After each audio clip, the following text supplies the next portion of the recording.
Recognizing narcissistic tendencies in someone you are dating, loving, or already emotionally attached to can be confusing because narcissism does not always appear as obvious arrogance. Sometimes it looks like charm, confidence, intensity, romance, ambition, intelligence, humor, or emotional vulnerability.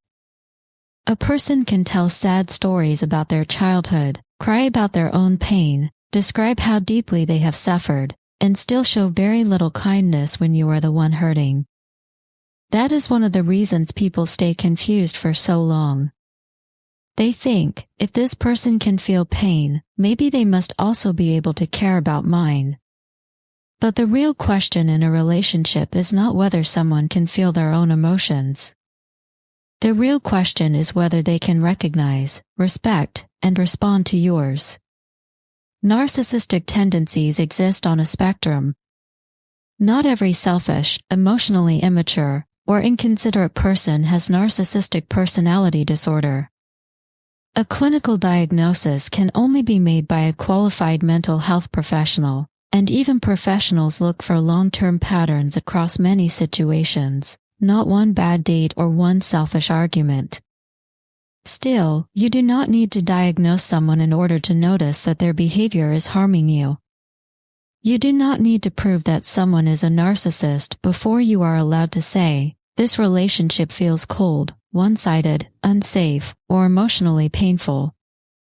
Narcissistic personality disorder is associated with patterns such as self-importance, need for admiration, entitlement, difficulty with criticism, exploitation, and lack of empathy, and these traits often create serious problems in relationships. One of the strongest warning signs of narcissistic tendencies is not simply that someone loves attention. Many people enjoy attention. The deeper warning sign is that attention seems to flow only one way. They want you to listen to them, admire them, soothe them, praise them, forgive them, understand them, and adjust to them, but when you need care, patience, tenderness, accountability, or comfort, they become bored, irritated, dismissive, defensive, or absent. You may notice that your pain does not naturally move them toward you. Instead, your pain becomes an inconvenience, an accusation, a competition, or a threat to their self-image. In early dating, narcissistic tendencies can be difficult to detect because some people with narcissistic traits are very good at creating intensity. They may compliment you heavily, move quickly, make you feel chosen, talk about destiny, mirror your interests, or make the connection feel unusually special. This does not always mean the person is narcissistic, but it becomes a red flag when the intensity is not matched by consistency, respect, patience, and real curiosity. Healthy romance grows warmer as two people learn each other. Narcissistic romance often starts hot and becomes cold when your needs, boundaries, or humanity become inconvenient. Kindness is one of the simplest and most powerful indicators. Not performative kindness. Not kindness that appears only in public. Not kindness that is offered when they want admiration. Real kindness is visible when they do not get a reward for it. It shows up when you are sick, embarrassed, scared, grieving, financially stressed, physically hurt, emotionally overwhelmed, or simply having a hard day. A person with healthy emotional attachment may not always know the perfect words to say, but they usually show some sign that your pain matters. They slow down. They listen. They ask what happened. They check on you later. They may make mistakes, but they try to repair. When someone repeatedly shows no tenderness when you are hurt, that is not a small detail. It is central information. People often search for tiny signs in the face, tone, eyes, or body language to figure out whether someone cares. You mentioned the chin as an indicator, and it is true that people sometimes look for physical signs of emotion, such as trembling, softening, facial tension, or visible distress. But facial cues can be misleading. Some people show emotion subtly, Others show it dramatically. Some cry easily for themselves but not for others. A better indicator than the chin is the pattern. What do they do when you are hurting? Do they move toward care, or do they move toward self-protection? Do they ask questions, or do they argue? Do they comfort you, or do they make you comfort them? Do they take responsibility, or do they turn themselves into the victim? A person with narcissistic tendencies may show intense emotion when they are wounded, rejected, criticized, ignored, inconvenienced, or exposed. Their own pain may look very real because it often is real to them. They may cry, rage, withdraw, collapse, or tell you how deeply misunderstood they are. But when your pain enters the room, the emotional system changes. Suddenly there may be no softness. They may seem blank, annoyed, impatient, sarcastic, or cold. They may say things like, "You're too sensitive, you always make everything about you, I didn't do anything, why are you attacking me?" Or, "I guess I'm just a terrible person." Instead of meeting your pain, they redirect the attention back to themselves. This is why empathy matters so much. Empathy is not just saying the right sentence. It is the ability to notice another person's inner experience and treat it as real. A person can understand emotions intellectually without caring emotionally. They may know which words sound compassionate, especially when other people are watching, but still fail to show consistent concern behind closed doors. Narcissistic personality disorder is often connected with relationship problems involving self-preoccupation, the need for admiration, and insensitivity to others. In daily life, that can feel like living with someone who expects endless emotional accommodation but gives very little in return. In dating, watch how the person responds to small disappointments. A first date does not usually reveal everything, but small moments can reveal a lot. Notice how they treat service workers, how they respond when plans change, how they talk about ex-partners, how they handle being gently disagreed with, and whether they ask you questions that are not just a bridge back to talking about themselves. A person with narcissistic tendencies may be charming when admired but contemptuous when frustrated. They may describe every former partner as crazy, jealous, obsessed, abusive, or ungrateful. They may tell stories where they are always the genius, the victim, the hero, or the misunderstood one, but rarely the person who made mistakes and learned from them. In a long-term relationship, narcissistic tendencies often become easier to see but harder to leave. By then, you may be emotionally attached, financially connected, sexually bonded, married, co-parenting, living together, or deeply invested in the story you hope the relationship would become. The person may have shown enough good moments to keep you hoping. They may be affectionate after conflict, generous after cruelty, loving when they fear losing you, or vulnerable when they need sympathy. This intermittent kindness can be powerful. It makes you focus on the version of them that appears occasionally, instead of the pattern that hurts you repeatedly. A major sign of narcissistic tendencies is emotional one-sidedness. You may know their childhood wounds, triggers, ambitions, fears, favorite foods, work stress, family conflicts, and insecurities, while they know very little about your inner life. Or they may know facts about you but not respond with care. You may feel like an emotional assistant, therapist, parent, fan, rescuer, or audience rather than an equal partner. When you speak, they interrupt, correct, minimize, mock, or turn the conversation back to themselves. When you are excited, they compete. When you are sad, they disappear. When you are proud, they undercut you. When you need reassurance, they accuse you of being needy. Another warning sign is the absence of repair. Every relationship has conflict. Healthy people can be defensive at times. They can say the wrong thing, hurt each other, misunderstand each other, or fail to respond well in the moment.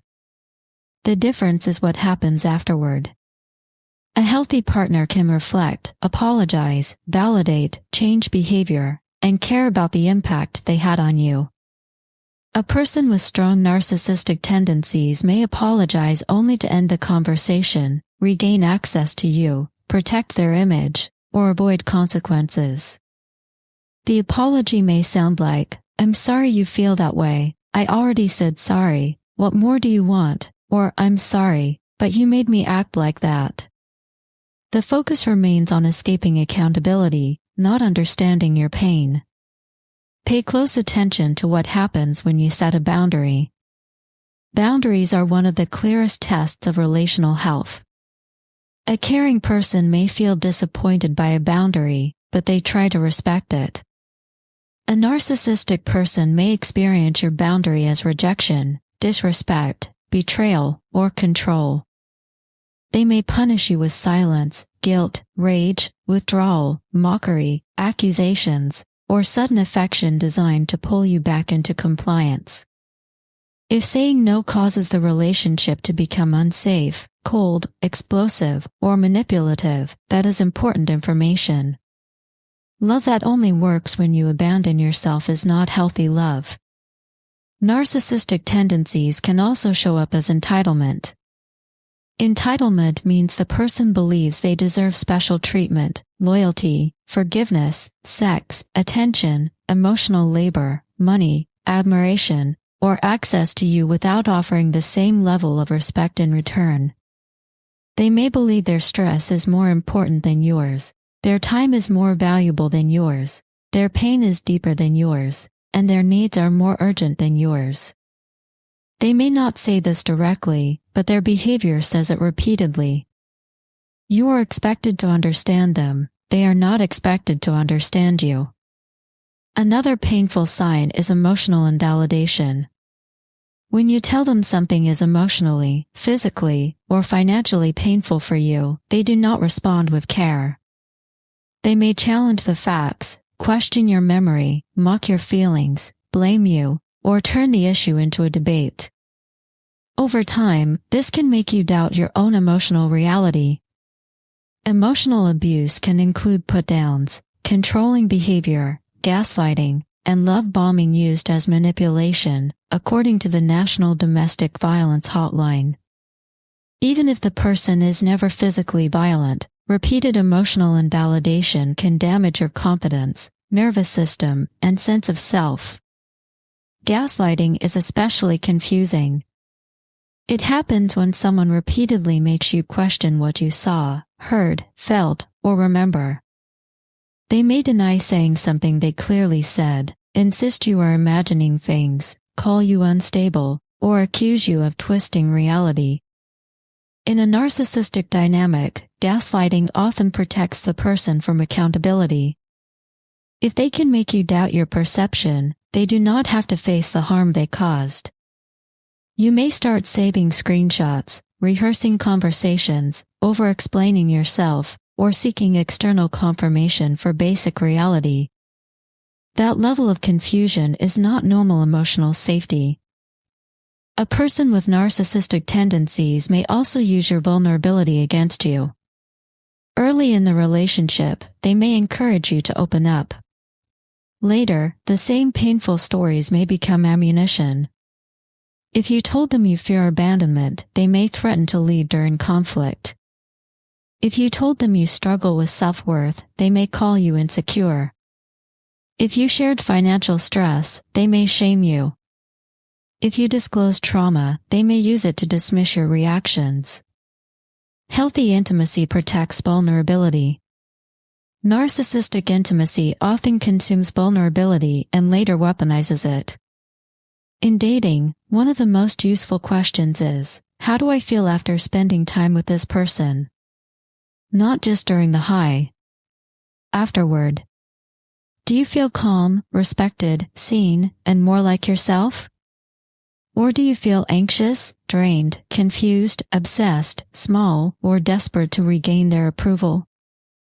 Narcissistic dynamics often create a cycle of emotional highs and lows. The highs feel addictive because the lows are so painful. when they finally give warmth, it feels like relief. But relief from someone's coldness is not the same as love. In a long-term relationship, ask, have I become smaller? You may have stopped sharing good news because they ruin it. You may have stopped bringing up pain because they punish you for it. You may have stopped seeing friends because it causes conflict. You may have stopped asking for affection because rejection hurts too much. You may have stopped expecting kindness because disappointment became exhausting. If the relationship has trained you to need less, speak less, feel less, and ask for less, that is a serious sign that something is wrong. Another sign is selective empathy. The person may be kind to strangers, animals, clients, fans, coworkers, or people they want to impress, but cold toward you in private. They may be generous publicly and cruel privately. They may donate, volunteer, post inspirational content, or speak beautifully about compassion while ignoring your tears at home. This contrast can make you feel crazy because everyone else sees the charming version. But public kindness does not cancel private harm. A relationship is measured most honestly by how someone treats you when no one is watching and when they are not trying to win admiration. Narcissistic tendencies can also appear in the way someone handles your success. A loving partner can celebrate you without needing to steal the spotlight. A narcissistic partner may feel threatened by your growth. They may minimize your achievements, change the subject, compete with you, criticize the way you succeeded, or suddenly create drama when something bad happens for you.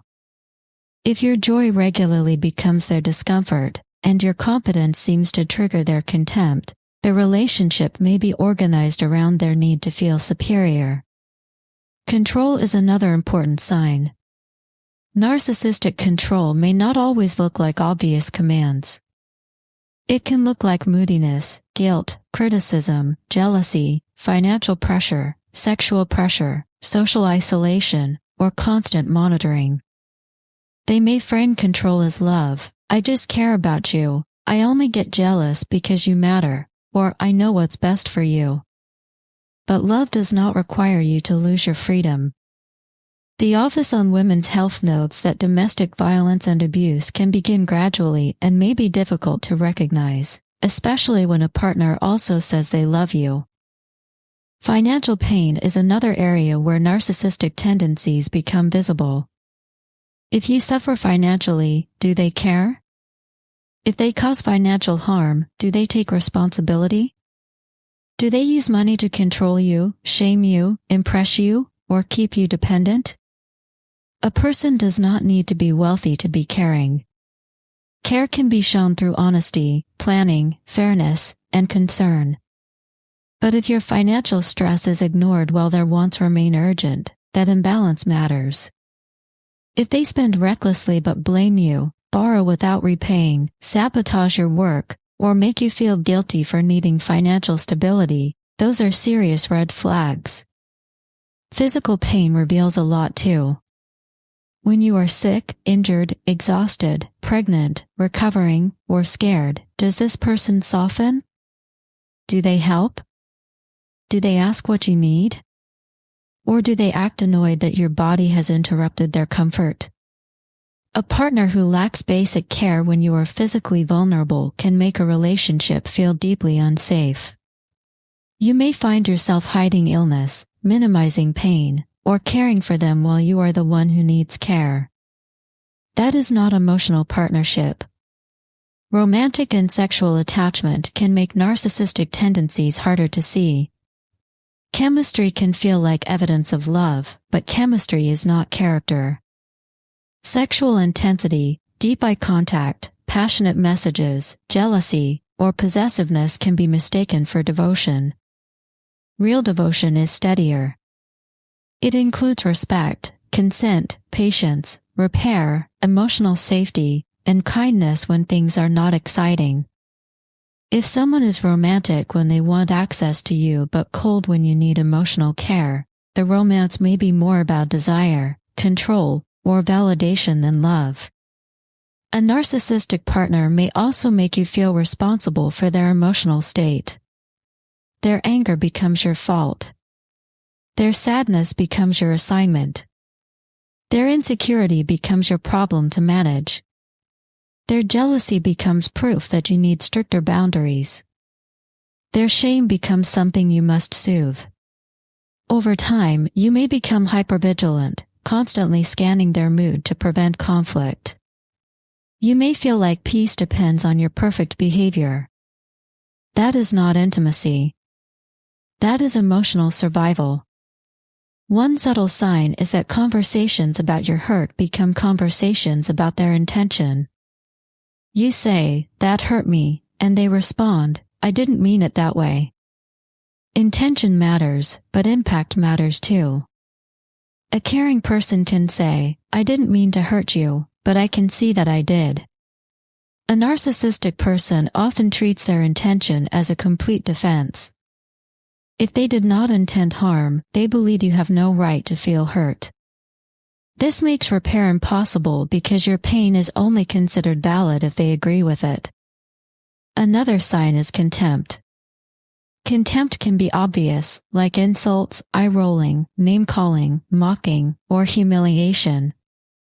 It can also be subtle, like a tone of superiority, dismissive laughter, or treating your needs as childish. Contempt is corrosive because it communicates, "You are beneath me." In narcissistic relationships, contempt may appear when you stop admiring them, when you challenge them, when you need something, or when you expose a contradiction in their behavior. They may become coldest exactly when you most need tenderness.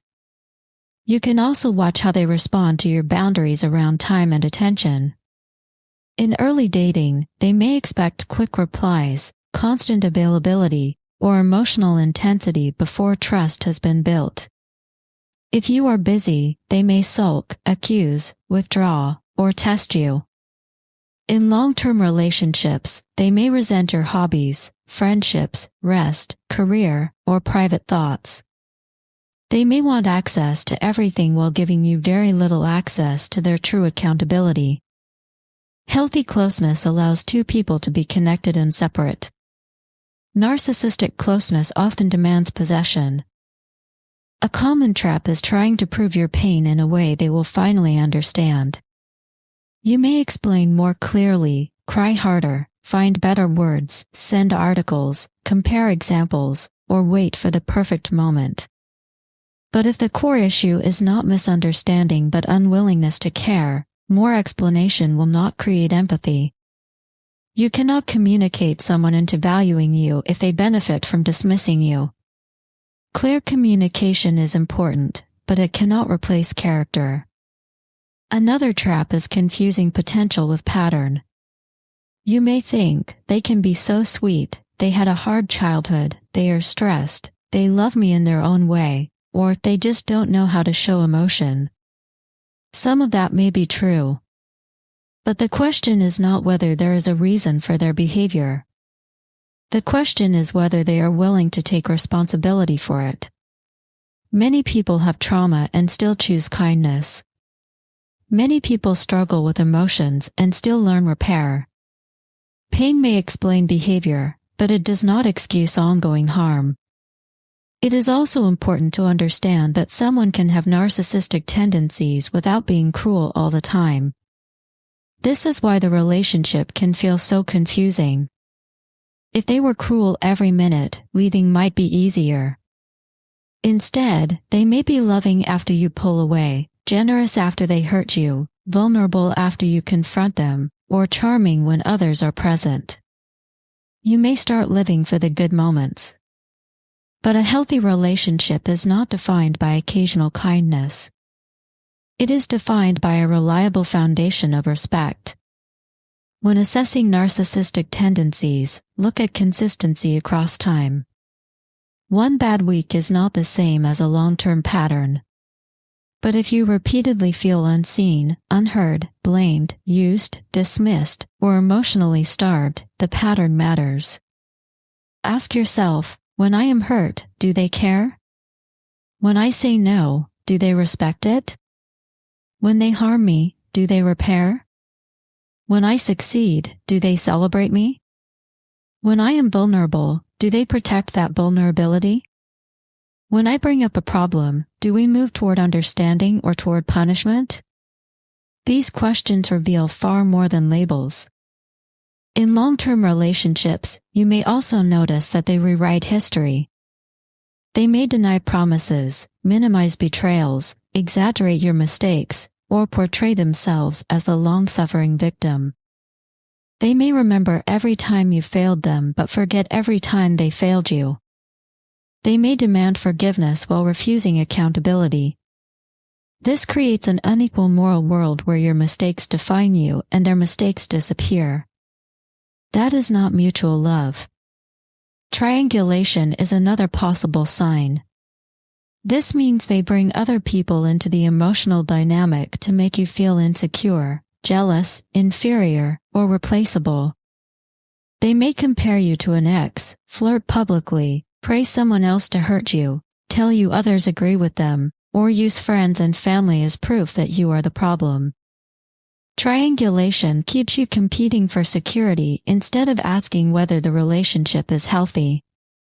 Narcissistic tendencies may also show up as chronic victimhood. This can sound surprising because narcissism is often associated with superiority, but some narcissistic patterns involve fragile self-esteem and constant injury. The person may present themselves as always misunderstood, betrayed, attacked, or unappreciated. Their pain may dominate every conversation. If you try to discuss your hurt, they may quickly become more hurt than you. You end up comforting the person who hurt you. Over time, this teaches you that your pain is dangerous because it will be used as evidence against you. Another key sign is whether they can be genuinely curious about your experience. Curiosity is underrated in love. A caring partner wants to know how something felt for you, even if it is uncomfortable. They may ask, "What did that bring up for you? How can I support you? What would help next time?" A narcissistic partner often shows little curiosity unless the information benefits them. They may ask questions to gather leverage, not to understand. They may listen only long enough to defend themselves. You should also notice whether they respect your emotional pace. In dating, someone with narcissistic tendencies may rush intimacy. They may want fast commitment, fast vulnerability, fast sexual access, fast loyalty, or fast exclusivity. Later, they may withdraw warmth and leave you chasing the closeness they created. This push-pull dynamic can create strong attachment because your nervous system becomes trained to seek relief from the same person who causes distress. Intensity is not always intimacy. Sometimes intensity is instability. A healthy partner does not have to be perfect, poetic, or emotionally fluent. They do not need to cry when you cry or show dramatic facial expressions to prove they care. Some people are quiet, practical, or awkward with emotion. The difference is that care is still present. They may bring you water, sit beside you, ask questions, give you space, send a message later, or admit they are unsure what to say. Narcissistic coldness feels different. It often carries irritation, superiority, boredom, blame, or indifference. If you are already in a long-term relationship, you may need to shift the question from "Are they a narcissist?" to "What is this relationship doing to me?" Are you anxious most of the time? Are you afraid to bring up normal needs? Are you losing confidence? Are you isolated? Are you ashamed to tell friends the full truth? Are you constantly hoping they will become the person they were in the beginning? Are you emotionally hungry in a relationship that is supposed to nourish you? These questions focus on your reality rather than their label. It can also help to keep a private record of patterns. Not to build a courtroom case, but to protect your clarity. Write down what happened, what you said, what they said, how you felt, and whether repair happened. In confusing relationships, memory can become foggy because conflict is circular and emotionally exhausting. A record can help you see whether things are improving or repeating. If you are concerned about safety, keep any notes in a secure place they cannot access. If you decide to talk with them, focus on specific behaviors rather than labels. Saying you're a narcissist will usually lead to defensiveness and escalation. Instead, you might say, "When I told you I was hurt, you left and changed the subject. I need a partner who responds with care when I am in pain." Or, "When I set a boundary, you punished me with silence for 3 days. That is not okay with me." Their response will tell you a lot. Do they become curious and accountable, or do they attack, mock, deny, punish, or perform a temporary apology? Be careful with couples therapy if the relationship includes emotional abuse, coercive control, intimidation, or fear. Couples therapy requires honesty and mutual accountability. In manipulative dynamics, therapy language can sometimes be used against the more vulnerable partner. Individual therapy, confidential support, or speaking with a domestic violence advocate may be safer when there is control, fear, or escalating harm. If you are unsure whether your relationship is abusive or unsafe, confidential support is still appropriate. The National Domestic Violence Hotline notes that people can seek help even if they are not sure what they are experiencing. If the person shows some narcissistic traits but also shows real accountability, change may be possible. Signs of meaningful change include seeking therapy without using it as image management, taking responsibility without blaming you, respecting boundaries without punishment, showing consistent empathy, changing behavior over time, accepting consequences, and caring about your healing even when it is uncomfortable for them. Words alone are not enough. Tears alone are not enough. Grand gestures are not enough. Change must become visible in repeated behavior. If they do not change, you may need to grieve the relationship you wanted rather than keep negotiating with the relationship you have. This grief can be intense because you may still love them. You may miss the good moments. You may feel guilty, responsible, or afraid they will collapse without you. But love does not require you to remain emotionally neglected. Compassion for someone else should not require abandonment of yourself. For people who are dating, the best protection is to move slowly enough to observe consistency. Do not give instant access to your deepest wounds, finances, body, home, or future. Watch how they handle small boundaries before trusting them with bigger vulnerability. Notice whether their kindness grows after they feel secure with you or disappears once they think they have you. Notice whether they are interested in your humanity or mainly in how you make them feel about themselves. For people already in long-term relationships, the path is often more complex. You may need support, planning, counseling, legal advice, financial preparation, or help from trusted people. If there is intimidation, threats, violence, stalking, sexual coercion, or fear, safety planning matters. Abuse is not only physical, and it can escalate. The National Domestic Violence Hotline and other support services can help people think through options without forcing one specific decision.